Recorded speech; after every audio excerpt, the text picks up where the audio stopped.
This channel is supported by Truefire. Truefire is an online library enough. You can get the Truefire All Access Pass for as cheap as they ever do it, the $99 thing. So just jump and do that if you're looking for the best price you can get Truefire All Access for. Okay, I've been using a modeler live for many years. Kemper, Helix, HX Stomp, Fractal FM9, Fractal FM3. Basically quite a lot of stuff, Quad Cortex, you know, all of this stuff. I've also gigged amps as well, so I think I've got a fairly, you know, normal experience of some of this sort of stuff. I got an email from John who said, please would you consider making a video that demonstrates the reality of using a modeler in a live situation. What puts me off then is the difference between what you can achieve in the house or at home context versus on a stage in a noisy pub or wedding. My band is a covers band, like mine, and when I set up, I never get time to set up my sound, so I have opted for a simple pedal setup where I can at least twiddle some dials and get something quickly. But if I had a line 6, I am, maybe wrongly, perceiving that tweaking settings such as EQ, overdrive, tone, boost levels, etc. is a bloody nightmare because of menus. This has effectively put me off. So I suppose you could explain how different you sound at home versus live, and the other aspect is that given the vast amount of amp and cab choices, do you in reality find a few you like and stick to them? So that's kind of what I wanted to talk about in this video.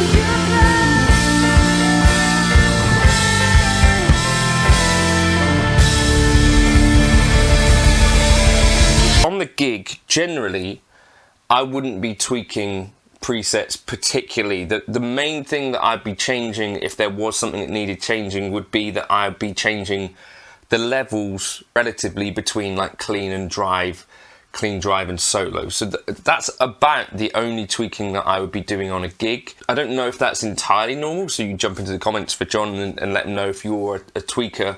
Like you say, there are menus there, and I don't think for most folks it's necessarily the norm to get in there and go, right, I need to actually just redial things in altogether. When I'm actually on a gig, it's very minimal sort of amounts of tweaking. And it is true generally that you might find that things that you dial in at home, when you get them in front of house in big speakers, might sound maybe significantly different. And it totally depends, this is what we'll probably get into in this video, on what PA system it is, like what are the quality of those speakers. It also greatly depends on, you know, have they at the desk done something on your channel. You know, it's not uncommon for a sound guy to put on a compressor. It's not uncommon for a sound guy to EQ that. And that can, you know, drastically change response of your tone and all that sort of stuff. And maybe the thing that you dialed in is now transformed from what you initially wanted. So that's definitely a real thing that I've noticed. My kind of get out clause for that is that I dial things in darker at home. One of the things for me, which I find with digital stuff in general, is that it's really the high-end fizzy stuff that kind of makes it, to me, sound digital. So that's the stuff that I kind of dial out at home using a high cut. Quite simple, really. Getting rid of that then means that in general things translate pretty okay live, especially if you're playing in like a cover band or like noisy pubs and this sort of thing. I think it's got to the stage where guitarists essentially, I think, have an idea about how loud we should be, and everyone else has a slightly different idea. Now, I'm sure you've all seen clips where you see, like, it might even be some of your favorite players, if they're using a modeling rig where you get like this stage footage and you're kind of like, I don't really hear the guitar here.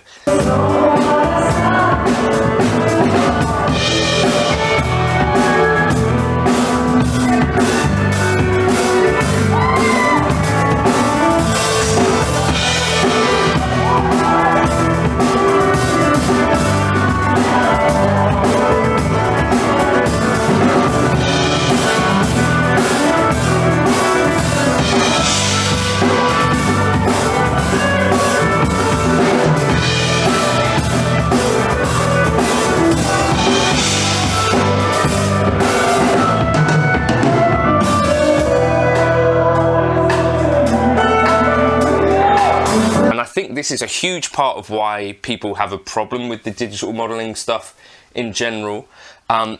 Basically, someone else has control of how loud you are, and tone and volume are totally sort of linked. You know, if you have a guitar like significantly lower in a mix than other elements, then it's just going to sound weak and weedy. And you've got quite a lot of things to balance through a PA, like if you play with keyboard and all that sort of stuff. The guitar, you know, is a pretty full frequency sort of thing, and what you often might find is that the sound guy is just going to, you know, worry about other stuff. And this is even, you know, in professional bands, like when I saw Sleep Token live, you know, Bill Murray and stuff like that. It's like the guitar does not occupy the same amount of sort of space as it used to. And this is a real annoying thing when you go to sort of take a solo and you're like, I don't really know if I'm being heard. So that's one thing for me, is I have on presets like a significant sort of boost generally, so I know that the guitar is going to come above that. But you know, if a sound guy has a compressor on that, that's going to reduce the amount. So this is one of the things, like some things that you're going to do are going to like actively be sort of combated by sound guys. It just what it is.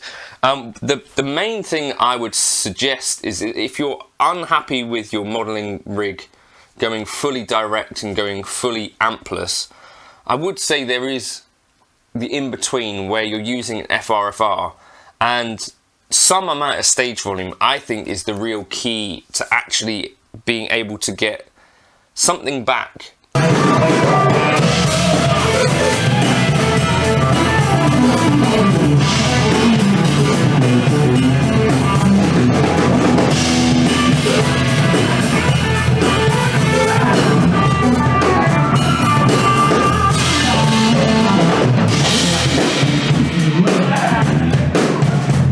You know, if we consider, you know, like ditching an amp gets rid of some amount of, I don't know, enjoyment, feel, all of these sorts of things. There are two products out there for me which I think really should go hand in hand with most digital modeling rigs.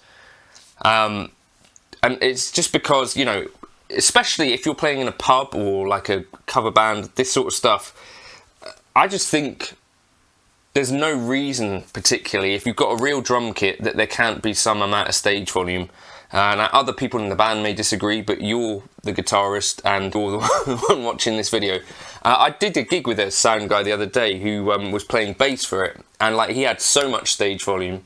So it kind of makes me think, well, actually, if you as a sound guy are telling people to turn down, but at the same time, when you're on a gig, you use a lot of volume, it's just an understood thing, I think, at this point in my head, that actually it's like a balancing of tensions and stuff like that. So what I would say is it's okay to have some stage volume in a lot of circumstances. You have to play it by ear, really. So I would take a TONEX cab. I was gigging with Lewis last night, and he has been using a Helix for like 9 years, and he was kind of asking me some questions about it.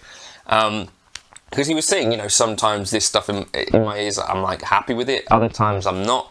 I think the FRFR on stage thing can really help if you're not going to be taking an amp. So like a Fender FR12 or the TONEX cab, which I've let him borrow, it just helps to sort of reinforce things. The other thing I like about it when I'm doing my own sound is that I can actually just have less guitar through the front of house, and it helps me then to sort of separate things a little bit. Like if I've got a keyboard player, then I can put a bit more keyboard player through the front of house, and it's kind of taking a little bit of the weight off of things. The other thing is that if you imagine like you had a drum kit and you put some of it through the PA, the actual sound of the drums that you hear is probably more or less like the actual house kit and less of what's going through the PA. Similarly with the guitar, if you only have like the mic signal, it's very different to actually having like the amp in the space sort of thing, and I think the FR12 gets us some way back to that. The thing is, even a Fender FR12 or a TONEX cab will in some circumstances be sort of frowned on. I do have some footage here which is me playing with the Bad Cat Black Cat 30 a couple of weekends ago, and I think it's cutting through. I can hear the guitar, but maybe in this circumstance it's like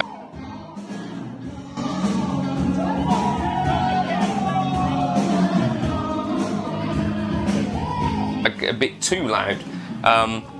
So I do understand, like, there's definitely like a balance to this. So what I would say is definitely dial your presets in darker at home. On stage, you don't want to be tweaking things on a modeler because generally it's going to take too much time. You don't want to be doing that on the gig. So make sure at home that you've leveled things, and on the actual gig, what you're going to be doing maybe is making tweaks between like your clean and drive volumes. Just really focus on like that being the thing that we're going for. Less delay and reverb in general seems to be a thing that helps with digital modelers. If you put too much delay and reverb, you're just going to probably disappear in the mix unless they turn you up louder. And if you're able to take an FR12 or TONEX cab, then I think actually that is the most enjoyable thing. And to be honest, like I was saying last night, if I'm able to have that cab on stage, then I basically feel just as comfortable using a modeler as I do with an amp, and maybe more so, just because it is more consistent if you're doing it that way. Whereas, you know, an amp and pedals and stuff like that can be less consistent. Yeah, so that for me is kind of like the belt and braces approach. Like an amp, even an FR12 or TONEX cab, even if you're using in-ear monitors, really does sort of bridge the gap. But in general, I think maybe guitarists have been too loud for too long, and now today we're paying for it. But I think, you know, if you're playing cover band stuff and you get to your solo in Queen or, you know, Living on a Prayer, like the guitar does need to be heard. So, or I think it should be heard. Like, people are paying for it, and there's nothing worse than a guitar solo that is not being heard, in my opinion. I don't know, maybe finding half a worm in your apple. Now, the other thing to bear in mind here is that a lot of people are going to be using in-ear monitors, and this is another thing which is really quite problematic because they vary greatly, but also everyone's ears are slightly different, and you think about, you know, how important it is with headphones to have a good seal to get any sort of bass response. The first thing that happens if those things slip slightly is you basically lose all feel and all bass, and that is, for me, the worst thing about using a modeler. If you're relying on in-ear monitors, then essentially you kind of have to, I think, either you spend lots of money on good in-ear monitors, which I think might be a good idea if you're fully committing to the idea that you're going down this modeling route, or you just have to commit to the idea that occasionally you're going to just have your ears slipping in and out, and it's going to be actually kind of unenjoyable tone wise. And that's kind of, I think, one of the biggest things with the digital modeling choice is if you go fully silent stage and fully put it in the hands of the sound guy, then there's going to be gigs, and maybe more gigs than not, where things actually don't sound quite right, and that you're not going to be totally happy with them. And I think that is I think somewhat, from most of the people I talk to, you have like a very variable. So although the sound to front of house might be consistent, I think for me, when it comes to actually, you know, playing with different bands with different desks and who have different in-ear setups and all that sort of stuff, it varies greatly, hugely. It totally depends on that sound guy. Like, are they putting compressor on?